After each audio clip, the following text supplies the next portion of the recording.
Hare Krishna, Radhe Radhe. Welcome to my channel Laddu Gopal की सेवा ज्ञान भक्ति। कैसे आप सभी लोग, आशा रखती हूँ अच्छे होंगे। तो आज के इस वीडियो में हम जानने वाले हैं अखंड सौभाग्य व्रत के बारे में। जी हाँ, करवा चौथ के बारे में। तो सौभाग्य प्राप्ति के लिए हर साल कार्तिक मास की कृष्ण पक्ष की चतुर्थी तिथि है, उसको हम लोग करवा चौथ का व्रत रखते हैं।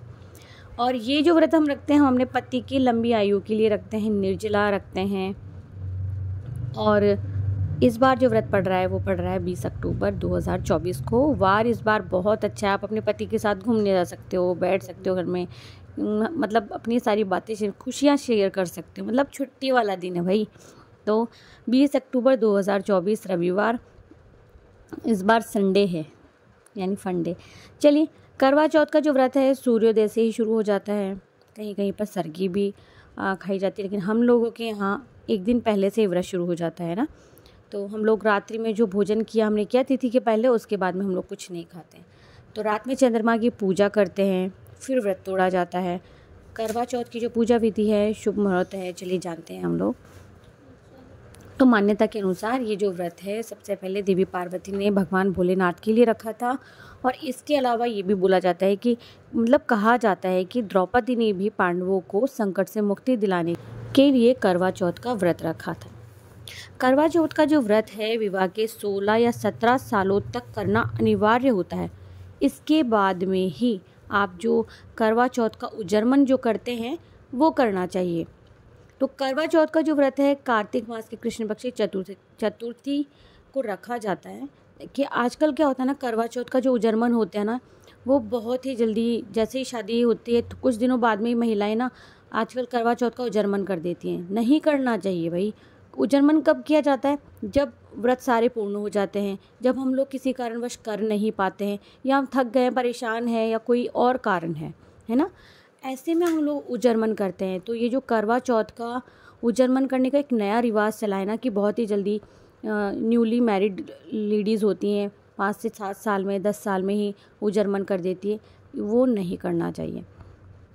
अच्छा, ये जो व्रत है निर्जला रखा जाता है। इसके अलावा जो कुंवारी लड़कियां होती हैं, कन्याएं होती है, वो भी रख सकती है। वो रखेंगे सुयोग्य वर की प्राप्ति के लिए। ठीक है, अब जो तिथि है वो जान लेते हैं। इस साल जो चतुर्थी तिथि है वो 20 अक्टूबर को, यानी कि रविवार के दिन सुबह 6:46 से शुरू हो रही है। और इसका जो समापन है वो 21 अक्टूबर को 4:16 पर हो रहा है। ठीक है, इसके बाद में आप अपने जो व्रत का अगले दिन क्या होता है कि जो लोग व्रत के बाद में अगले दिन भी कुछ खाने से पहले दान दक्षिणा देते हैं, वो कर सकते हैं। फिर आप भोजन ग्रहण कर सकते हैं। करवा चौथ पर जो ब्रह्म मुहूर्त में सुबह 4:44 से मुहूर्त है, 5:35 तक का आप इसमें स्नान वगैरह कीजिए, भगवान जी का जाप कीजिए। और अभिजीत मुहूर्त जो है ना इसका पूजा का, वो है 11:43 का। ठीक है, और विजय मुहूर्त भी बता देती हूँ ताकि आप लोग जो हैं विजय मुहूर्त में पूजा कर सके, कहानी सुन सके। तो 1:59 से लेकर के 2:45 तक का है। अब साथ में चंद्रोदय का समय भी जान लेते हैं, और आप लोग पूछेंगे कि कब का है। तो रात को 7:54 पर बताया जा रहा है। बहुत अच्छा है, 8 बजे तक चांद दिख जाएगा। अलग अलग देशों में अलग अलग समय हो सकता है, लेकिन शहर के हिसाब से चांद निकलने का, जो ये करवा चौथ का जो चांद होता है ना, ये बहुत जल्दी निकल जाता है। सामग्री: करवा चौथ के दिन स्नान आदि के बाद में आप करवा चौथ व्रत यानी चौथ माता के सामने बैठ कर के पहले तो संकल्प लेंगे, फिर अखंड सौभाग्य के लिए निर्जला व्रत रखेंगे। पूजा के लिए 16 श्रृंगार करते हैं। फिर पूजा के मुहूर्त में चौथ माता, माँ गौरी और गणेश जी की विधि विधान से पूजा करते हैं।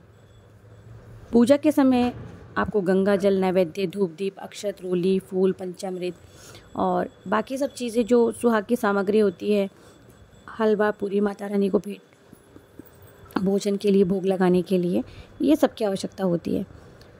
अच्छा, जो सास को वायना देते हैं, और अगर सास नहीं है तो आप अपनी ननद को या किसी ब्राह्मण को दे सकते हैं। और रात्रि को जैसे चंद्रमा उदय हो जाता है तो फिर हम चांद को अर्घ्य देते हैं। इसके बाद में पति के हाथों से जल ग्रहण करते हैं और व्रत का पारण करते हैं। अच्छा, करवा चौथ का जो व्रत है ना, इसकी बहुत अलग अलग कथाएँ हैं, है ना। तो सबकी अलग अलग मान्यता भी होती है। अपने अपने कुल में जैसे जैसे आप अपने बड़े बुजुर्गों के पास बैठते उठते हैं, सुनते हैं, वैसे ही कीजिए। देखिए, सुनी सुनाई बातों पर कभी यकीन नहीं करना चाहिए। अगर आपके घर में बड़े बुजुर्ग कथा सुनाने वाले हैं तो कथा एक साथ अपनी परिवार में बैठ कर के ही करें। और बिना कथा के कोई भी व्रत पूर्ण नहीं होता है, तो इस बात का भी ध्यान रखिए। प्राचीन समय में भी ऐसा ही होता था और अभी थोड़े से रिवाज अलग हो गए, बाकी ज़्यादा कुछ परिवर्तन नहीं है। तो चलिए अब हम लोग जल्दी से जल्दी कथा सुन लेते हैं। गांव में एक साहूकार था और साहूकार के 7 बेटे थे, एक बेटी थी। सेठानी जो थी उसके 7 बहुएं और बेटी सहित कार्तिक जो कृष्ण चौथ आती है, करवा चौथ, उसका व्रत किया। तो उस लड़की के भाई ने क्या किया, हमेशा अपनी बहन के साथ में खाना खाता था। मतलब सारे भाई थे, जो उस साहूकार के 7 बेटे थे, सातों ही अपनी बहन के साथ खाना खाते थे। तो उस दिन में भाइयों ने बहन को भोजन के लिए बोला था। बहन बोली, भैया आज मेरा करवा चौथ का व्रत है, इसीलिए चांद उगेगा ना तभी मैं खाना खाऊंगी। तो भाइयों ने सोचा कि बहन भूखी रहेगी, इसलिए एक भाई ने क्या किया, दिया लिया और एक भाई ने छलनी लेकर पहाड़ी पर चढ़ गया और दिया जलाकर छलनी से ढककर कहा कि बहन चांद उग गया है और अलग अर्घ दे लो। और खाना खाने वाले तब बहन ने भाभीियों से आकर कहा कि भाभी चांद देख लो। भाभी बोली कि बाई जी ये तो चांद तुम्हारे लिए उगा है, तुम ही देख लो, हमारा चांद तो रात में दिखेगा। बहन अकेली खाना खाने बैठी, पहले कौर में बाल आ गया और इसके बाद में दूसरा कौर तोड़ा, उसमें भी ससुराल से बुलावा आ गया। फिर बेटा बहुत ही बीमार है ये आकर के कहा, जबकि बेटा मर गया था। माँ ने जैसे ही कपड़े निकालने के लिए बक्सा खुला, देखा 3 बार में ही कभी सफ़ेद कभी काला कभी नीला, ये ऐसे ही बेस हाथ में है। तो माँ ने एक सोने का सिक्का पल्ले में बांध दिया और कहा कि रास्ते में सबके पैर लगते जाना, तुझे जो अमर सुहाग का आशीष दे देना उसको सोने का सिक्का निकालकर पल्ले से गांठ खोल के दे देना। रास्ते में सब औरतें आशीष देती पर किसी ने भी सुहाग का आशीष नहीं दिया। ससुराल के दरवाजे पर पहुंचने पर पालने में सोती हुई जेठूती की लड़की थी, वो पलना झूल रही थी। उसने पैर छू ली और बोली कि वो जो जेठूती की लड़की थी बोली, सीढ़ी हो सपूती हो 7 पूत की माँ हो। ये वाक्य सुनते ही उसने जल्दी से सोने का सिक्का निकाल कर उसे दे दिया और पल्ले से गांठ बांध ली। अंदर गई तो पति मरा पड़ा था। बहू ने अपने मरे हुए पति को जलाने के लिए नहीं जाने दिया और बोली कि मेरे लिए एक अलग से झोपड़ी बनवा दो, और वहीं पर मरे हुए पति को लेकर के वो रहने लग गई। फिर रोज़ सास जो बची कुची ठंडी बासी रोटी थी उसके लिए भेज देती थी और कहती थी मुर्दा सहने वाली को रोटी दिया। रोटी कौन लेके जाता था, ननद। थोड़े दिन बाद में माँ की तिलकी और बाकी सारी चौथ आ गई।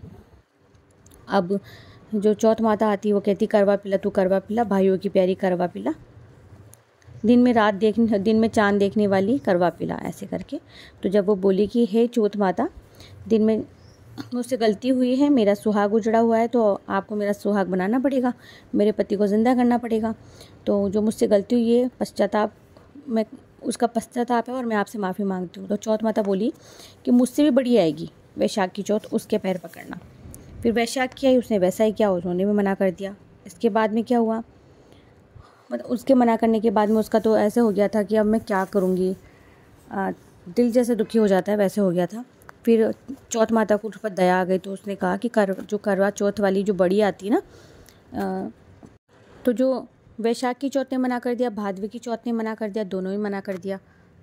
अब कार्तिक के महीने में जो चौथ आती है वो थी करवा चौथ। तो जब चौथ माता स्वर्ग से उतरी तो गुस्से में बोली, भाइयों की बहन करवा ले, दिन में चांद उकानी व्रत भान नहीं करवा ले। तो साहूकार की बेटी ने चौथ माता के पैर पकड़ लिए और विलाप करने लगी, रोने लगी। चौथ माता, मैं ना समझती, मुझसे बहुत बड़ा पाप हो गया, मुझे दंड मत दो। तब चौथ माता बोली, मेरे पैर क्यों पकड़ रही है, किसी और के पैर पकड़ना।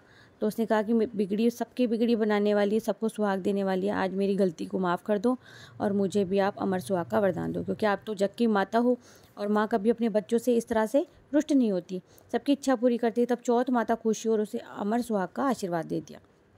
इतने में उसका पति बैठ गया और बोलने लगा कि मुझे तो बहुत नींद आई। वह बोली, मुझे तो 12 महीने हो गए हैं, मुझे तो चौथ माता ने अमर सुहाग दिया, तब आप जागे हो। तब पति बोला कि चौथ माता का विधि विधान से हम लोग गुजरना करेंगे। उधर ननद रोटी देने आई तो उसने 2 जनों की बोलती आवाज़ सुनी, तो अपनी माँ को जाकर बोली, भाभी तो पता नहीं किससे बातें करी। तब सास ने आकर देखा तो बहू बेटा दोनों झीम रहे थे, चौपड़ पासा खेल रहे थे, क्योंकि चौथ माता जाते जाते उस झोंपड़ी को भी महल में बदल गई थी।